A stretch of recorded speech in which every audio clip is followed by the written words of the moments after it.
அனைவருக்கும் வணக்கம்.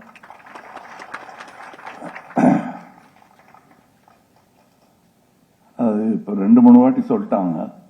கமல்ஹாசன் பாஸ்போர்ட், கமல்ஹாசன் தான் தெரிய வச்சாருன்னு. அது தனியா விளக்குக்கு விளக்கு பிடிக்க வேண்டியதில்லை.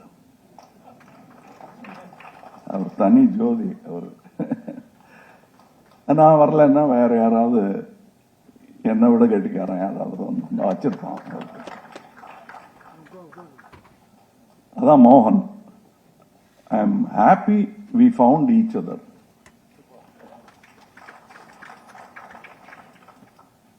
அண்ட் இவங்க அதை சொல்லிக்கிறாங்க. இப்ப கூட இவர் சொன்னாரு சொர்க்கத்துல இருக்காருன்னு. அவர் இருந்ததே சொர்க்கம் தான். என்கிட்ட சொல்லியிருக்காரு என்கிட்ட.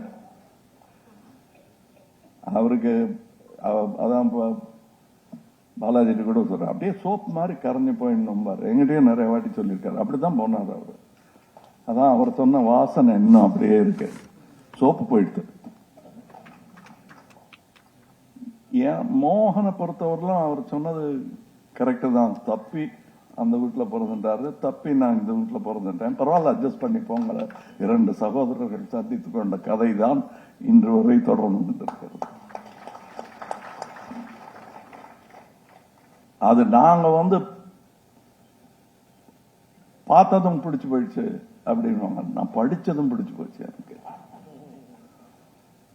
இது எனக்கு எஸ்வி சேகர், நான் ஒரு டிராமா போட போட்டேன், நல்லா இருக்கிற மாதிரி இருக்கு, எதுக்கு நீங்க படிச்சு, அதுல நான் வந்து இதை எதுக்கு கொண்டாடுறீங்க நீங்க, இனிமே நான் பேச மாட்டேன், என் துப்பாக்கி தான் பேசும் அப்படின்னதும் துப்பாக்கி பேசிடும் அப்படின்னு எழுதியிருந்தார் அந்த ரைட்டர்.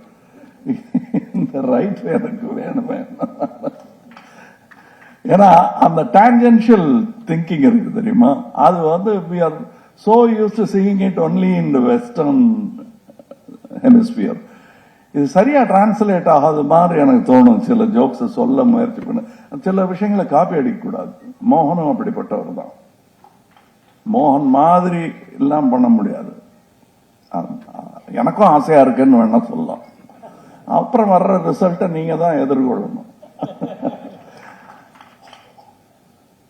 எனக்கு மோகனை பொறுத்தவரை டெய்லி பேசுவோங்கிறது வந்து சும்மா கொஞ்சம் மிகை மாதிரி இருக்கும். எந்த ஊர்ல இருந்தாலும் டெய்லி பேசுவோம். அவங்க ஒய்ஃபுக்கும் தெரியும், எங்க வீட்டுல இருக்கிறவங்களுக்கும் தெரியும் யாரோட பேசிட்டு இருக்காங்கிறது அவங்க பார்த்த உடனே தெரிஞ்சிருவாங்க. அந்த முகம், அந்த தோரணை, ஆற டைம் அதெல்லாம் பார்த்துட்டு சரி இவங்க 2 பேரும் பேசிருக்காங்க, ஒரு விஷயம் நம்ம எல்லாம் போய் சாப்பிட்டு தூங்கிடலாங்கிற மாதிரி வீட்டுல இருக்கோம். அண்ட் இஸ் அவருக்கு அன்பு காட்டுறதா பொறாமை காட்டுறதாங்கிற டவுட் எனக்கு ஃபர்ஸ்ட் 1 வருஷம் தான் இருந்தது. அப்புறம் இதெல்லாம் எதுக்கு, கிடைக்கிறத வாங்கிப்போம். யான் பெற்ற இன்பம் வையகம் பெறுவ, அதெல்லாம் பண்ணிருக்கேன் நான். இன்னும் நீங்கள் பெறாத இன்பம் பலவற்றை நான் பெற்றிருக்கிறேன். அவர் கூட நாங்க எழுதி முடிக்காத கதைகள், பேசி பாதியில விட்ட கதைகள் எல்லாமே வெற்றி படங்கள் தான். எடுக்க தைரியம் இல்லையா, அதுக்கு நேரம் இல்லையா தெரியாது. நாங்கெல்லாம் கதை பேசுறதை யாராவது, நானும் மோகன் அவர்களும் கதை டிஸ்கஷனை யாராவது கேட்டாங்கன்னா, இவங்களை யார் சினிமாவில் சேர்த்து விட்டாங்க, கீழ்ப்பாக்கத்துல எல்லாம் சேர்த்து விட்டுருக்கணும். இவங்க 2 பேரும் அசைலத்துல சேர வேண்டியவங்களை சினிமாவில் சேர்த்து விட்டாங்களேங்கிற மாதிரி இருக்கும். ஏன்னா ஒண்ணுமே பேச மாட்டோம், 2-3 வார்த்தை வரணும். அதுக்கப்புறம் இவன் வந்து என்ன சொல்றான்னா, என்ன சொல்றான் அப்படின்பாரு. ஒரு வார்த்தை தான் சொல்லியிருப்பார், 2 பேரும் சிரிக்க ஆரம்பிச்சிருவோம். அவருக்கு தெரியும் அடுத்து எங்க போகும் இதுன்னு. நானும் வந்து கிடைக்கல அப்படின்னாரு. அந்த பஞ்சில் என்ன சொன்னதும் புது வண்டி வாங்கி அவரை கூட்டின்னு போயிருந்தேன் சார். வெட்டல் பாக்கு போட்டுன்றாரு, நிறுத்தி துப்பணும்னாரு. இல்ல பேசினுக்கோம் அப்படியே பேசலான்னு. இவர் சிரிப்பு வந்ததுல கண்ணாடி இறக்கி துப்பிட்டாரு. கீழே இறங்கி அவர் வண்டியா என் வண்டியான்னு ஞாபகம், அவர் வண்டியா என் வண்டிதான். அப்படியே சிறுத்த புலி மாதிரி ஆக்கிட்டாரு. கொஞ்சம் சிவப்பு கலர்ல இருந்து இப்படி துப்பிருக்காங்க வெளியில. பூரா வண்டியில வேகமா வந்துட்டு ஈசிஆர் ரோட் மேல யார் மேல பட்டதோ தெரியாது. அது வண்டி நாசம் அன்னைக்கு. ஆனா எனக்கு it was worth, the disaster was worth it because we got the climax scene where அந்த நாசர் கேரக்டர் அந்த பாய் வந்து தற்கொலை பண்ணிப்பேன்னு தீக்குச்சியை வச்சிருப்பாரு. இந்த அம்மா திறந்து காட்டுவாங்க. ஐயா சாரி, தாய்மார்கள் கோச்சிக்கணும், அந்த ஐயா திறந்து காட்டுவாரு. அதை பார்க்க அதை பின்னாடில இருந்து இந்த சீனை கன்சீவ் பண்ணி இதை நாங்க ஒண்ணுமே பேசல, ஒவ்வொரு வார்த்தை தான் பேசினோம். நான் இப்படி காட்டின ஆக்ஷன் புரிஞ்சுட்டாரு அவரு. அண்ட் அந்த அதுக்கு ஒரு பெரிய நாலடியார் போயம் ஒன்று இருக்கு. உணர உணரும் உணர்வுடையாரை புணரி புணரும் இன்பம் தெரிய தெரிந்தும் தெரிவிலாதாரை பிரிய பெரியுமாம் நோய். நாம் மோகனோட சேர்ந்ததுக்கான காரணம் முதல் வரி, பல பேரோட சேராததுக்கு காரணம் இரண்டாவது வரி.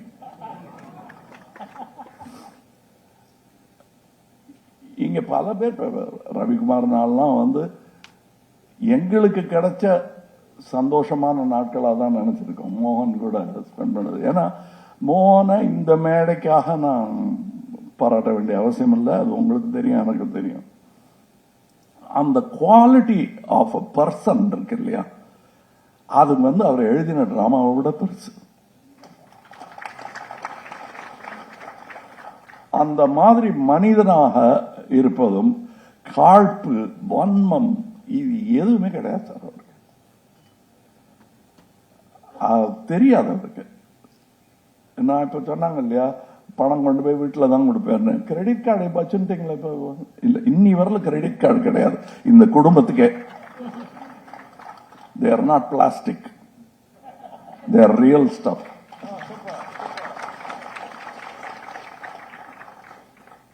அது வந்து இந்த ஆச்சாரியை பற்றி சொல்லியிருந்தாங்க. அவர் யாருங்கிறத நான் சொல்லி ஆகணும். நான் வந்து என்னை சான்ஸ்கிரிட் காலேஜுக்கெல்லாம் அனுப்பிச்சாங்க படிக்கிறதுக்கு, வரல. ஆனா கடைசியில் ஆச்சாரி தான் எனக்கு சான்ஸ்கிரிட் வந்தார். ஏன்னா அவர் பேசுற சான்ஸ்கிரிட் எந்த வித்வானும் எந்த வியாசனும் பேசல. அது அவர் தனி மொழி. அவர் சான்ஸ்கிரிட் நினைச்சுட்டார். அதை ஒன்றும் அவரை மாற்ற முடியாது. அதை எனக்கு கத்து வேற கொடுப்பாரு. அது எதேன்னு ரெண்டாவது லைன் சொன்னீங்களே அப்படின்னு கத்து கொடுப்பாரு. நானும் அந்த எப்படி உச்சரிக்கணுங்கிறத அவர்கிட்ட கேட்டு தெரிஞ்சுன்னு இப்ப கரெக்டா இருக்கா அப்படின்னா ரொம்ப பிரமாதம், உங்களுக்கு என்ன, உங்களுக்கு எல்லாம் வரும் அப்படின்னு வாழ்த்திட்டு வேற போவார். அந்த மாதிரி ஒரு ஆள் இருக்கிறதும் கஷ்டம். இந்த உலகத்துல நான் சுவாதி முத்தியம்னு படம் பண்ணும்போது எனக்கு ஆச்சாணி தான் ஞாபகம் வரும். அது உலகம் அவங்க கால் தரையில படுதான்னு ஒரு டவுட் வரும். அப்படியே மிதந்துட்டு இருக்காங்க, நம்ம எல்லாம் ஜஸ்ட் பாசிங் பைங்கிற மாதிரி இருக்கும்.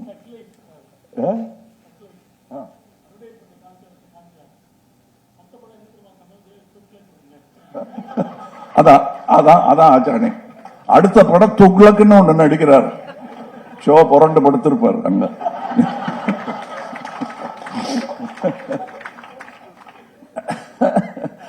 அது மாதிரி அது எனக்கு ரொம்ப பிடிக்கும் அவருக்கு. ஒருவேளை எனக்கு ஏதாவது இன்ஸ்பிரேஷன் மோகனுக்கு இருந்திருக்கும்னா, அவருக்கு கடவுள் பக்தி போக அது ஆச்சாரியா இருந்திருக்கும்னு நினைக்கிறேன். இப்படி டான்ஜென்ஷியலா போய் தகு லைஃப் துக்ளக்குன்னு யாராவது சொல்லுவாங்களா? இந்த மாதிரி ஒரு வித்வான நீங்க கேள்விப்பட்டிருக்கீங்களா நீங்க? சோ அந்த மாதிரி அதே மாதிரி இவர் சொன்னார் நம்ம ஜெயராம், இங்க மோகனம் மட்டும் பேச முடியாது. ஏன்னா இது எல்லாமே ஒரே கூட்டம். அது அந்த முன்ன பின்ன சீனை பத்தி சொல்லி முன்னாடி பின்னாடின்னு அதுல நீங்க எவ்வளவு என்ஜாய் பண்ணேன்னு நீங்க ஒத்துக்கிறீங்களோ அதை விட ஜாஸ்தி நாங்க என்ஜாய் பண்ணோம். உங்களுக்கு எவ்வளவு சர்ப்ரைஸ் இருந்ததோ அவ்வளவு சர்ப்ரைஸ் எங்களுக்கே இருந்தது. ஏன்னா அடுத்த டயலாக் இவர் என்ன சொல்லுவாருனோ நான் என்ன சொல்லுவாருனோ யாருக்குமே தெரியாது. இப்படி பண்ணா அப்படி பண்ணான்னு திடீர்னு பின்ன அந்த கார்ல சீட்டு இப்படியும் திருப்பி வச்சிருந்தாங்க. அதுல அவர் நீங்க பின்னாடி எது பின்னாடின்னு ஆரம்பிச்சோம். நானும் அவரும் பார்த்துட்டோம் ஒருத்தர் அப்படின்னு கண்ணு பளபளத்தது. சரி அவ்வளவுதான், முன்னாடி பின்னாடி அது இன்னி வரலும் பேசியிருக்காங்க. என்ன கூட இப்ப வந்து அது பின்னாடி ஏறிக்குங்க உடனே முன்னாடி யாருன்னு கேட்பீங்க அப்படிம்பாங்க. வண்டியில ஏத்துறதா இருந்தா கூட அந்த டயலாக் வரும். இப்ப அந்த மாதிரி நாங்களாம் we were playing. இன்னைக்கு ஹாலிவுட்ல don't act come here to play அப்படிங்கிறாங்க. அந்த பிளே நாங்க எப்போ பண்ண ஆரம்பிச்சோம். நாங்க எல்லாரும் ஜாலியா விளையாடிட்டு இருந்ததோட பலன் தான் நீங்க அனுபவிக்கிறீங்க. அது நாங்க அனுபவிச்சு முடிச்சிட்டோம். அது சம்பளத்துக்காகலாம் அப்படி வேலை பார்க்க முடியாது. இப்படி அதாவது எங்களுக்கு இந்த நட்சத்திரங்கள், அவங்களுக்கு என்ன அந்தஸ்து, எங்களுக்கு வேனு ஏன்னு, ஒவ்வொருத்தருக்கும் ஒரு ரூமு, அவங்களுக்கு பாய் டச் பண்றதுக்கு எல்லாம் இருப்பாங்க. ஆனா லஞ்ச் டைம்ல உட்கார இடம் இல்லாம எல்லாரும் இப்படி இடுக்கிக்கிட்டு அதுல நான் வெஜிடேரியன் வெஜிடேரியன் எல்லாம் கலந்து உட்காந்துருக்கும். அதெல்லாம் பெருசுப்படுத்தாம அது எல்லாரும் ஒன்னா உட்காந்து அந்த இருக்கணும், அந்த கூட இருக்கணுங்கிற அந்த சந்தோஷம் அது சொல்லி கொடுத்தும் வராது, காசு கொடுத்தும் வராது. அந்த கூட்டத்தில் நான் இருந்தேங்கிறது தான் எனக்கு பெருமை. ஏன்னா நான் மாட்டுக்கு லூசு தனமா இவர் கொடுத்த பட்டம் நிஜம்தான் ஆகன்னு நினைச்சுக்கிட்டு நான் இந்த உலகத்துக்கே நான் இவங்க கூட எல்லாம் என்ன சேரல் வேண்டி கிடக்கு அப்படின்னு நினைச்சிருந்தேன்னா எவ்வளவு இழப்பா இருக்கு எனக்கு பாருங்க. நான் அதெல்லாம் நம்புறது கிடையாது. நான் அதான் உலகமே என் கூட இருந்த மாதிரி இருந்தது. அதனால அதுல நாயகனாகி பண்ணேன். சொல்லிக்க என்ன வேணா. அதாவது எனக்கும் முன்னாடி விண்வெளி நாயகனானது மோகன் தான். என்னை விட்டுட்டு போயிட்டார் இல்லையா? அதனால அவர் தான் முதல் விண்வெளி நாயகம். எல்லாரும் நீங்க சொன்ன மாதிரி போய் தானே ஆகணும். அங்க பாத்துக்கலாம். யாராவது டிராமா பாக்குறதா இருந்தா அங்க வாங்க. என்னடா அது நல்ல காரியம் பண்ற இடத்துல இப்படி பேசுறேன். யாராவது இங்க ஒரு 200 வயசுக்காரர் ஒருத்தர் காட்டுங்க, அதை பத்தி பேச வேண்டாம். சோ இன்னொன்னு அவரை பத்தி சொல்லணும். நான் மோகனை பத்தி சொல்லும் போது தெரிஞ்ச விஷயங்கள் எல்லாரும் தெரியும். நான் எப்படி பேசுவேன்னு தெரியும். அவர் ஒரு கருத்து சொல்வாரு. நாங்க பேசுறது பல சப்ஜெக்ட்ஸ் இருக்கும். இப்ப இவங்க அலையன்ஸை பத்தி சொல்லணும்னா அவங்க பல்லவ மகாராஜா எழுதின அது என்ன மத்த விலாச பிரகடனம் தானே இது. இவரு ராஜேந்திர பல்லவன் எழுதின ஒரு சமஸ்கிருத நாடகம், அதையும் பப்ளிஷ் பண்ணிருக்காங்க. அவங்க கிரேசி மோகனையும் பப்ளிஷ் பண்ணிருக்காங்க. 2 பேருமே பல்லவ நாட்டை சேர்ந்தவர்கள் தான். இவர் மயிலாப்பூர், அவர் அந்த பக்கம் மகாபலிபுரத்துக்கிட்ட. ஸோ 2 பேருமே என்னை பொறுத்தவரையிலும் முக்கியமான ரைட்டர்ஸ். அந்த மாதிரி நாங்க வெவ்வேறு சப்ஜெக்ட் பேசிட்டு இருக்கும்போது என்னுடைய நாத்தியத்தை, இறை மறுப்பை அவர் ஏற்றுக்கொண்ட விதம் எனக்கு அவர் மேல நம்பிக்கை ஏற்படுத்தி விட்டது. வணக்கத்திற்குரிய நம்பிக்கை அது. அப்படித்தான் நாங்க நண்பர்களானோம். என்னுடைய எந்த நற்குணமோ துர்குணமோ அவரை பாதிச்சது கிடையாது.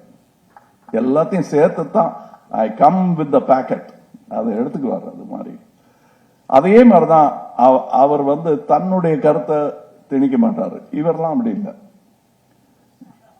மோகன் அப்படி இல்லை. இவங்கெல்லாம் சண்டை போடுவாங்க எங்களோட. மோகன் அப்படி இல்லை. அது என்ன கருத்து கேட்போமே அப்படின்னு கேட்பாரு. நானும் மோகனை கேட்டது அப்படிதான். இது 2 பேர் அறிவு வளர்ந்ததே தவிர மழுங்கவே இல்லை.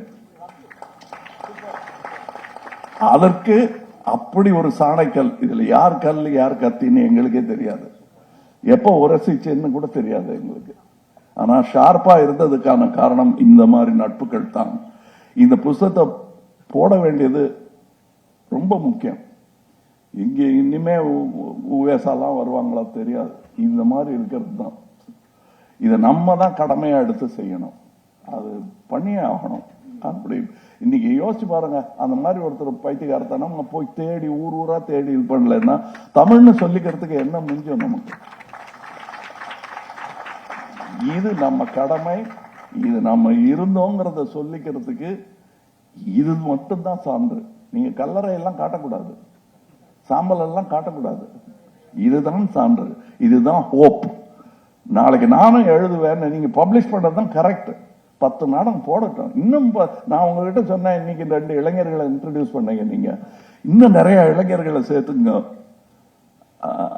அப்படின்னு அதை செய்ய ஆரம்பிச்சுட்டாங்க. இன்னும் நிறைய பேர் உங்க நாடகத்தை போடட்டும். அதை போய் நீங்க பாருங்க. ஷோ பார்த்தாரு இல்லையா உங்க நாடகத்தை, அந்த மாதிரி நீங்க பாருங்க. It is a virtuous cycle which you must continue. அது பண்ணியே ஆகணும். நான் வந்து ஷண்முனாச்சி மாதிரி நான் இந்த மேடையில் ஷண்முனாச்சி கூட வந்திருக்கேன், பாலச்சந்திர சார் கூட வந்திருக்கேன், மோகன் கூட வந்திருக்கேன், மோகனுக்காக வந்திருக்கேன். இந்த இடத்துல எனக்கு நிறைய நினைவுகள் இருக்கு. அபூர்வங்கள், அந்த மிருதங்கம் வாசிக்கிறது, நினைத்தாலே நிக்கம் பண்றது, அங்க நின்று பாடுற ரஜினி, இதெல்லாம் அப்படியே எனக்கு அந்த காட்சி ஞாபகம் இருக்கு. பாலச்சந்திரன் சுத்தி சுத்தி நகம் கடிச்சு துப்பின்னே இருப்பாரு அவரு. அப்புறம் நகம் இல்லாம கொஞ்சம் நகம் வளர்றதுக்கு ஏதாவது மருந்து பார்க்கணும் அவருக்கு. நகமே இல்லை, இன்னைக்கு ஐடியா வராம போயிட போகுது. நாங்கள் அங்க இருக்கின்றல் அடிச்சு நிற்போம். இது ரொம்ப ஹாப்பியா நான் வந்த அக்கேஷன். தனியா என்னை யாராவது மீட் பண்ணிருந்தாங்க, இது வேற கூப்பிட்டுருக்காங்க இன்னைக்கு, அது வேற போகணுங்கிற சலிப்பெல்லாம் எனக்கு இருக்காது இந்த விழாவை பொறுத்தவரையிலும். அது அவங்களுக்கு தெரியும். இதுக்கு மேல அங்க வேற போனோம் அப்படின்னு, அங்க போறதுதான் என்னோட ஃபர்ஸ்ட் ப்ரையாரிட்டி. இங்க வந்துட்டேன் நான். இவங்க எல்லாருமே அதுக்காகத்தான் வந்திருக்கேன். அது வந்து இட்ஸ் அ பிரசன்ஸ். அவர் சோல்லாம் கூட சொல்றேன், அது வேற இது மாதிரி இருக்கு. It's a presence. அவர் அது அந்த பிரசன்ஸ் நீங்கவே நீங்காது. நான் எனக்கு என்னமோ ஒரு சீன், காமெடி சீனோ அல்லது வேற படத்துல பாக்குற காமெடி சீனோ வந்தா நான் மோகனோட பேசிப்பேன் மனசுக்குள்ள, பதிலும் வரும்.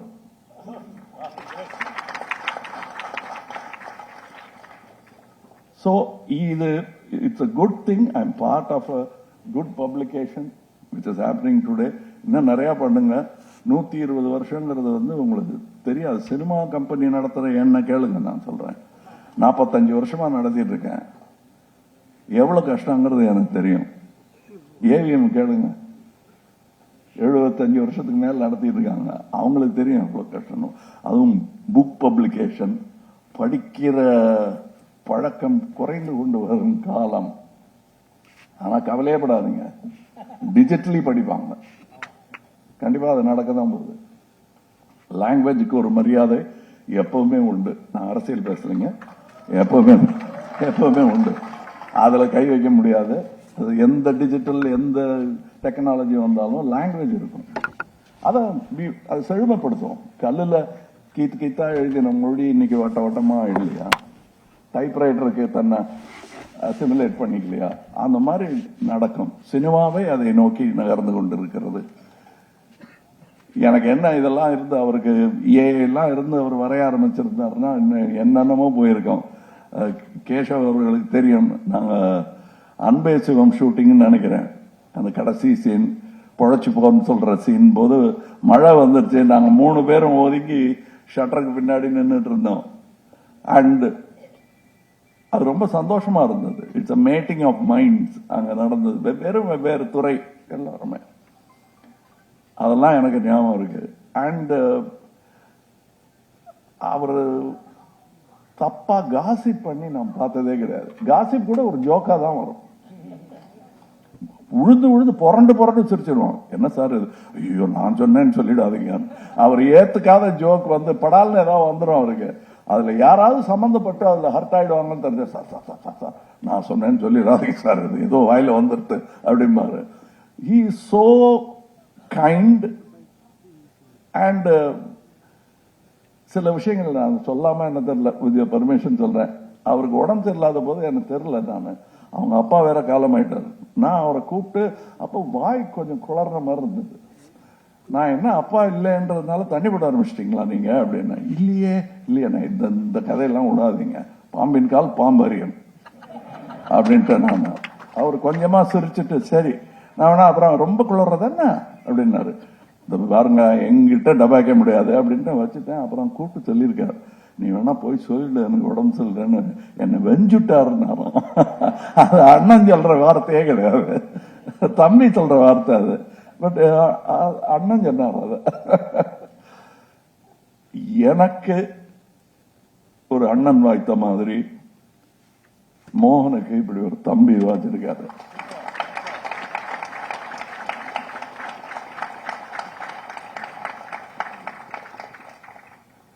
அது அண்ணனை விட்டு தனியா இருக்கிற சோகம் என்னங்கிறது பாலாஜிக்கும் எனக்கும் புரியும். அதையும் சொல்லணும். எல்லாம் சிரிச்சிட்டு போயிட்டா இப்படி கொஞ்சம் நமக்கு மனசுக்கு இதமான விஷயமும் பேசணும். அது கொஞ்சம் கனமா கூட இருக்கும். நன்றி என்னை இந்த விழாவுக்கு அழைத்ததற்கு. அதுவும் நல்ல திறமையாளர்கள் இருக்கிற இடத்துல தன்னால வரும். இந்த ஸ்பீச் எல்லாம் நான் எழுதினலாம் வரல, தன்னால வரும். ஏன்னா நான் பேசுறது எங்களுக்குள்ள நடந்த விஷயத்தை தான் நான் சொல்லியிருக்கேன். அது ப்ரிப்பேர் பண்ண வேண்டாம். We were unprepared for this relationship and for the work he did. Now you all be prepared for more applause to come. ஏன்னா அதான் குவிச்சு வச்சிருக்காரு. இப்ப நீங்க மத்தவங்களை நடிக்க விட்டீங்கன்னா அந்த அப்ளாஸும் உங்களுக்கு தான். அதை நீங்க அப்படி நினைச்சிடாதீங்க. ஏன்னா அந்த கருணை காட்டினதுனாலதான், பாலச்சந்தர் காட்டினதால தான் இன்னைக்கு நான், ரஜினி சார், ஸ்ரீதேவி, சிரஞ்சீவி எல்லாருமே அந்த மாதிரி நீங்களும் கருணை காட்டுங்க. நானும் கிரேசி மோகன் டிராமாவில் நடிச்சிருக்கேன்னு ஒரு 5000 பேர் சொன்னா என்ன உங்களுக்கு குறைஞ்சு விடுமா? ஒரு ஆடிட்டோரியமே உட்காந்து நானும் நடிச்சிருக்கேன், ஆனா இன்னைக்கு பாக்குறேன்னு சொல்லி வந்து பார்த்தா எவ்வளவு சந்தோஷமா இருக்கும். அட்லீஸ்ட் எனக்கு சந்தோஷமா இருக்கும். அது மோகன் சந்தோஷப்பட்ட மாதிரிதான். அதனால உங்களுக்கு இங்க மோகன் இல்லைன்னா கவலைப்படாதீங்க, நான் இருக்கேன். வணக்கம்.